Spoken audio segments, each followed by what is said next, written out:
तो ये देखिए, देश के लिए दुर्भाग्य है कि यहाँ की मीडिया ने वो बात नहीं खोली, यहाँ की जांच एजेंसी, यहाँ की सुरक्षा एजेंसियाँ वो बात नहीं खोल पाई। और ये बात कहाँ से खुली? फ्रांस की जो मीडिया है उसने इस बात को उठाया, फ्रांस की सरकार ने इस बात की पुष्टि की है कि ये घोटाला हुआ है, और वहाँ से ब्रोकरेज के रूप में, दलाली के रूप में ये अमाउंट यहाँ दी गई है। तो अब मैं सवाल ये करना चाह रहा हूँ कि यहाँ की मीडिया अब इस पे क्या कहेगी? अब हमारे प्रधानमंत्री जी क्या कहेंगे? जो प्रधानमंत्री जी उस समय कांग्रेस पे, कांग्रेस के नेताओं पे और विपक्ष के नेताओं पे, जो विपक्ष के नेता सवाल कर रहे थे तो उन पे ये कह रहे थे कि प्रधानमंत्री को जो है उल जलूल बक रहे हैं, तो अब उनका क्या कहना है? उनके सबके मुंह में दही जमी पड़ी है इस समय। ये सरकार ऐसी है, सरकार है। अब ये देख लीजिए कि जो राफेल का सौदा हुआ था पिछली सरकार में 2014 से पहले, तो वो 571 करोड़ रुपए का एक राफेल था, और इस सरकार ने उसको 3 गुने से ज्यादा दाम में खरीदा, 1700 करोड़ रुपए में खरीदा है। तो अब आप समझ लीजिए। और वो सौदा किससे हुआ था? HAL कंपनी से हुआ था, जो इस देश की नंबर 1 सुरक्षा मामलों की विशेषज्ञ कंपनी है। उससे ये सौदा खत्म करके किसे दिया गया? इनके जो व्यापारी मित्र हैं उनको दिया गया, अनिल अंबानी जी को दिया गया। अनिल अंबानी जी करोड़ों रुपए के सरकारी कर्जे में थे, उनकी कंपनी जो है कर्जे में चल रही थी। तो उनकी कंपनी के कर्जे को मुक्त कराने के लिए जो इनको 2014 में मोदी जी को इनको फंडिंग की थी अंबानी अडानी बंधु ने, तो वो दूध का कर्ज चुकता करने के लिए मोदी जी ने अपनी मित्रता का धर्म निभाया और राष्ट्र धर्म को त्याग दिया। जो मोदी जी कहते हैं ना कि मैं भाई गरीब माँ का बेटा हूँ और मैं देश के लिए काम करूंगा, तो ये देश के लिए काम नहीं कर रहे हैं, ये सिर्फ और सिर्फ व्यापारियों के लिए काम कर रहे हैं, और ये सिर्फ और सिर्फ RSS के लिए काम कर रहे हैं, और ये देश को कमजोर करने के लिए काम कर रहे हैं। ये देश के आम आदमी के साथ धोखा कर रहे हैं, ये देश के जवान के साथ धोखा कर रहे हैं, ये देश के किसान के साथ धोखा कर रहे हैं। आज देखिए, जो अभी नक्सलियों का हमला हुआ था 2 दिन पहले, तो उसमें आज बीजेपी के 2 नेताओं की पुष्टि हुई है, और वो भी पुष्टि इसलिए हो पाई क्योंकि वहाँ पे छत्तीसगढ़ में बीजेपी की सरकार नहीं है,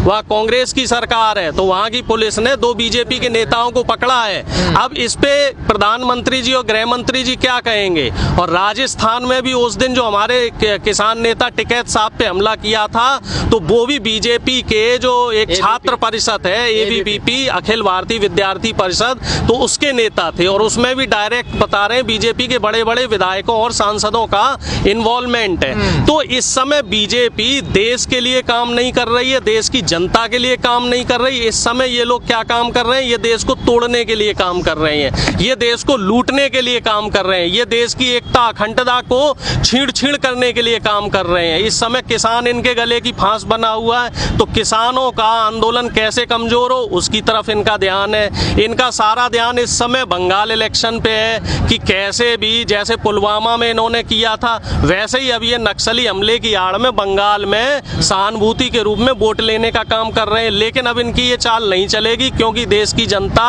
समझ रही है इनकी नीतियां कि जब जब चुनाव आता है तभी इस तरह के हमले क्यों होते हैं, और जब हमले हो रहे हैं और जब पुष्टि हो रही है तो उस पर गृह मंत्री जी का बयान क्यों नहीं आया, प्रधानमंत्री जी का बयान क्यों नहीं आया? अरे प्रधानमंत्री जी भूल गए कि बिहार में आप 15 साल 20 साल से हैं, बिहार में आप वादा कर रहे थे कि 50 लाख रोजगार देंगे। अब उस बिहार का क्या हुआ? वहाँ का युवा जो है इस समय बेरोजगार घूम रहा है। यूपी में जितनी भर्तियां हैं उन सब भर्तियों पे प्रश्नवाचक चिन्ह लगा हुआ है। यूपी में योगी जी क्या कर रहे हैं? यूपी में आपने योगी जी का नाम लिया, उनकी एक बाइट बड़ी विवादों में घिरी हुई है, जो मीडिया को दे रहे थे, अब शब्द बोल रहे थे। हाँ बिल्कुल बोल रहे थे, लेकिन अब उस पर मीडिया नहीं बोलेगी, क्योंकि मीडिया ने दलाली खा रखी है। इससे पहले विपक्ष के एक नेता के साथ, नेता के मुंह में इन्होंने माइक ठूंस दिया था, जो सपा के राष्ट्रीय अध्यक्ष जी हैं, तो उनके मुंह में माइक डाल दिया। तो जो इनके जो गार्ड होते हैं, तो उन्होंने उनको मीडिया वालों को पीछे धकेल दिया।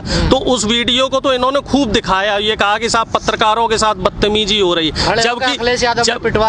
जबकि उसका कोई साक्ष्य नहीं था। इसका साफ साक्ष्य है, जो एक योगी मुख्यमंत्री जैसे पद पे आसीन और जो कहते हैं ना योगी है साधु है, उसके मुंह से इस तरह का जो अपमानजनक शब्द निकल रहा है, इस पे ना तो वो मीडिया कर्मी कुछ बोल रहे हैं, ना सरकार कुछ बोलने को तैयार है, ना इस समय जो है सरकार की तरफ से उस पर कोई स्पष्टीकरण आया, बल्कि दीपक चौरसिया जिसके ऊपर पोस्को की तरह तहत कानून लगा हुआ है, उसको जेल में होना चाहिए था, वो सफाई दे रहा है कि ये वीडियो के जो लास्ट के 5 सेकंड हैं वो एडिटेड से हैं। अगर वो एडिटेड वीडियो होता तो अब तक ये बीजेपी वाले सोशल मीडिया पे जिसने ये वीडियो डाला है, कल से ये वीडियो बिल्कुल वायरल हो रहा है सोशल मीडिया पे, तो उन पे अब तक ये लोग केस नहीं कर देते।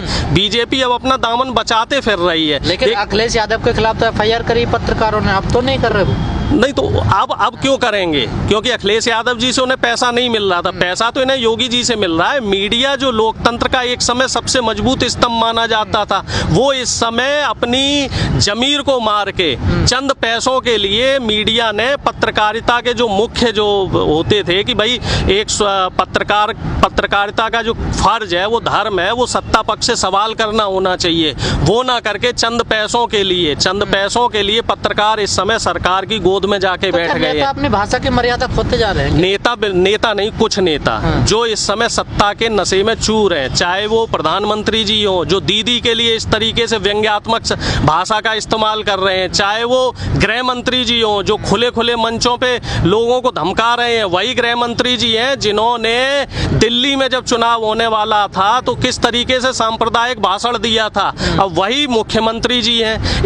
ये लोग जो आरएसएस की पाठशाला में पढ़ते हैं तो इनको यही ज्ञान दिया जाता है कि आप अपमानजनक शब्द बोले, क्योंकि इन्हें सभ्यता नहीं, इनके देखो ऐसा है, इनका परिवार तो है नहीं जो ये परिवार के हिसाब से मान मर्यादा से बात करें। इनको वही चीजें सिखाई जाती हैं कि देश को तोड़ो, बदतमीजी से बात करो, देश को ऊंच नीच भेदभाव रंग भेद में देश की एकता अखंडता को तोड़ने का काम करो। इनका शुरू से वही रहा है। इनको जो है उसमें सफल भी तो हो रहे हैं ना, बोलो। वो सफल इसलिए हो रहे हैं क्योंकि इनकी कथनी कुछ और रहती है, करनी कुछ और रहती है। कहते हैं कि हम भाई देश के लिए काम कर रहे हैं, हम राष्ट्र हित में काम कर रहे हैं, लेकिन करनी इनकी अलग है। अब वो करनी अलग है तो धीरे धीरे जनता को समझ में आ रही है। शुरू में तो जनता इनके चक्कर में फंस गई कि किसानों की आय डबल कर देंगे, रोजगार देंगे, भाई महंगाई कम कर देंगे, भ्रष्टाचार कम कर देंगे, लेकिन आप 2019 के बाद से देख लीजिए, अब ये कहीं जीत नहीं रहे हैं। पुराने आप 2 साल से देख लीजिए, ये कहीं भी क्लियरली जीत नहीं पा रहे। ये आंदोलन जब तक सत्ता नहीं बदल जाती है, सत्ता और हमारा जो संकल्प है, संकल्प हमारा यही है कि हम सत्ता को इस बार बदल के ही मानेंगे, चाहे हमें 2024 तक रुकना पड़े।